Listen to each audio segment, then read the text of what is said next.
We are going to stay in a strange hotel today. We are not responsible for the events that you will experience in this hotel, where mysterious events have been happening for 40 years. Colorado. Located in the Midwestern part of America, with an altitude of 4,400 meters, it is the highest altitude state. The American Air Force is also located in this state.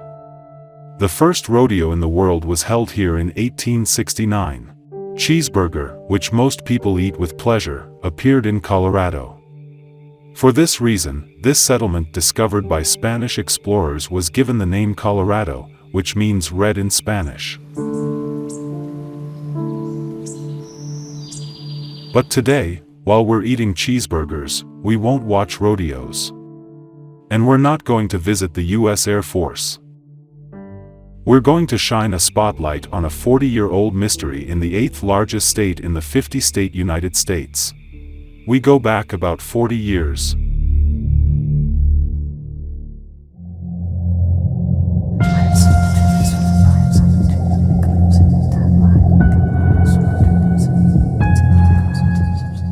We're at the hotel that inspired a Stanley Kubrick film, The Shining, which is among the films most appreciated by film critics in the history of the world's cinema.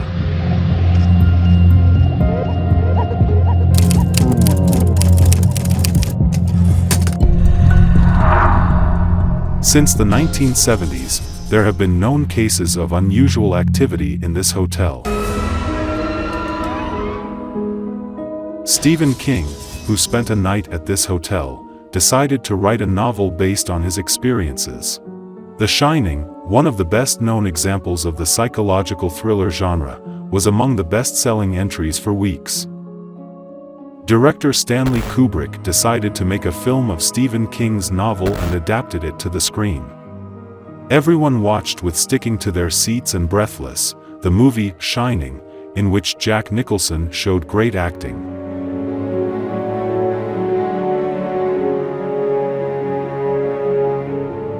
The name of the hotel that is the subject of books and movies, where Stephen King also stayed for a few days, is the Stanley Hotel.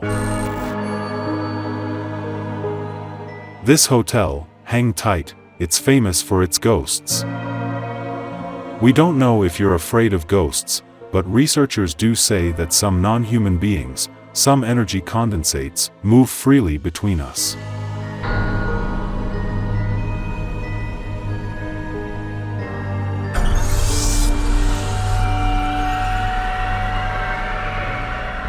In 1909, renowned businessman and inventor, Freeland Oscar Stanley, completed the construction of the Stanley Hotel under his name.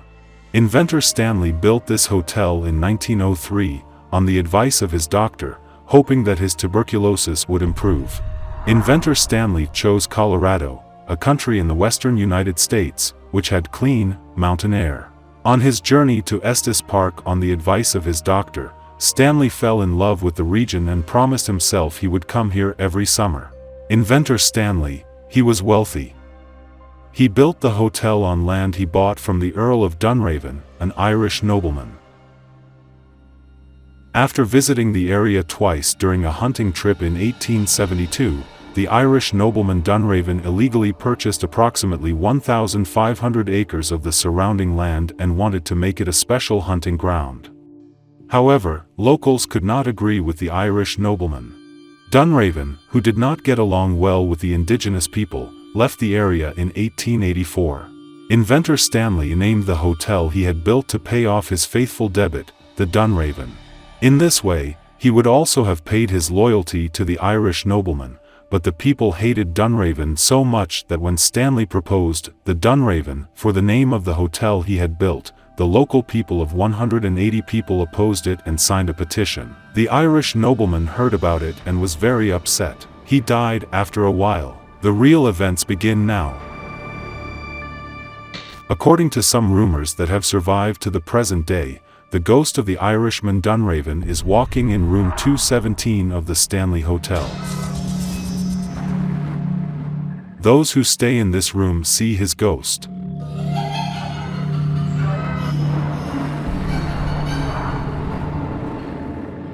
In room 217 of the hotel, the lights were flashing by themselves and the ghost's face was visible. Let's go back to before the hotel was opened.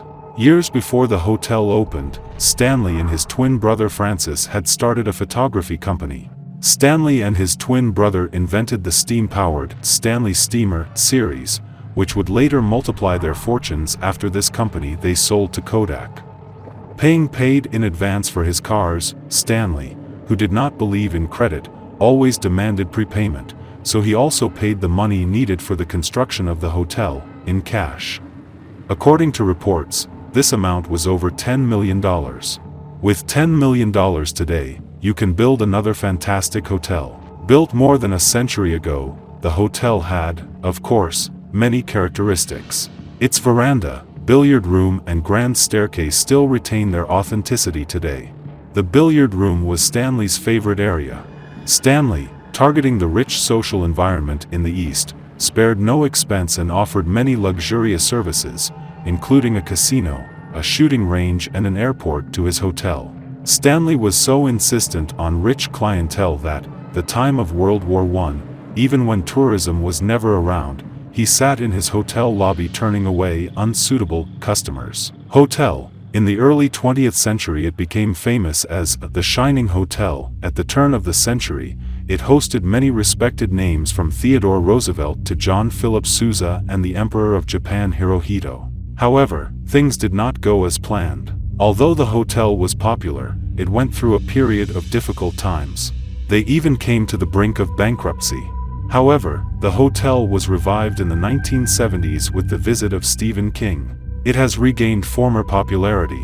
With the change of hotel management, the haunted hotel regained its former glory and experienced its most popular period with Stephen King's novel and film The Shining.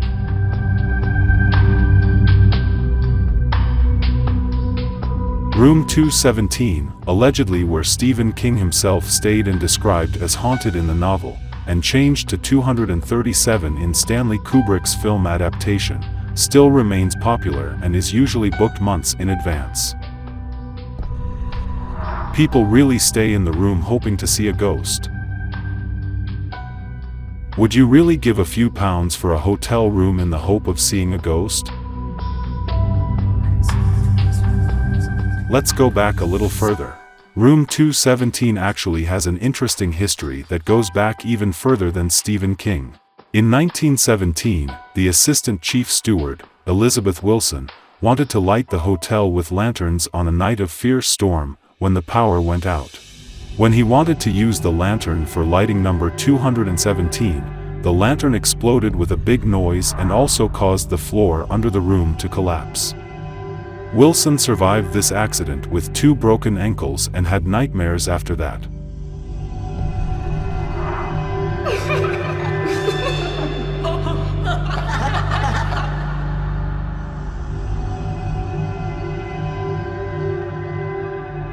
How realistic is debatable, but the situation that makes Wilson's story creepy is a little more creepy. At that time, the newspapers had made news with different names for this maid who had an accident at the hotel, not Elizabeth Wilson.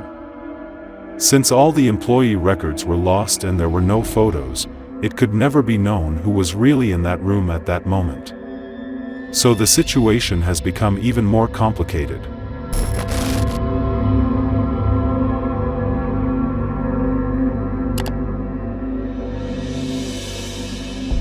In the haunted hotel, different movies were also made. When comedian Jim Carrey came to the hotel for the movie Dumb and Dumber, he wanted to stay in room 217. The film crew warned him severely. But the room became even more mysterious when Carrey decided to leave without explanation just 3 hours after he settled in the room. Department Director Kevin Laffey said in a statement, "None of us know what happened to him in that room. He never talks about that room." When he said it, it was literally scary.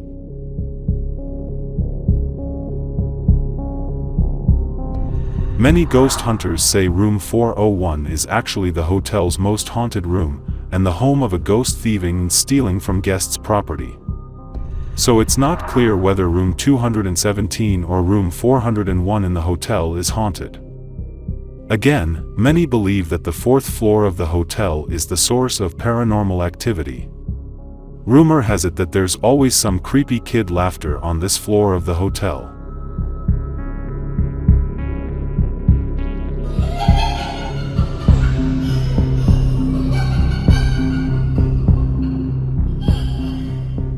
Another famous ghost of the hotel, which has often made news, is the spirit of former mechanic Paul.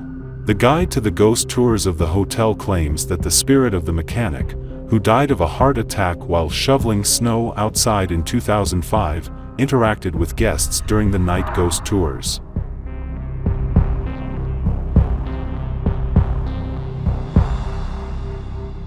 Guests who have visited this hotel many times have claimed that they have seen the founder of the hotel, Freeland Stanley, in the hotel's much-loved billiard room and bar many times from time to time. The Stanley, which depicts a hotel horribly isolated from civilization in both the novel and the film, is actually just outside Estes Park, the summer town an hour's drive from Denver. If you want to leave, please be careful. Do not stay alone in rooms 217 and 401.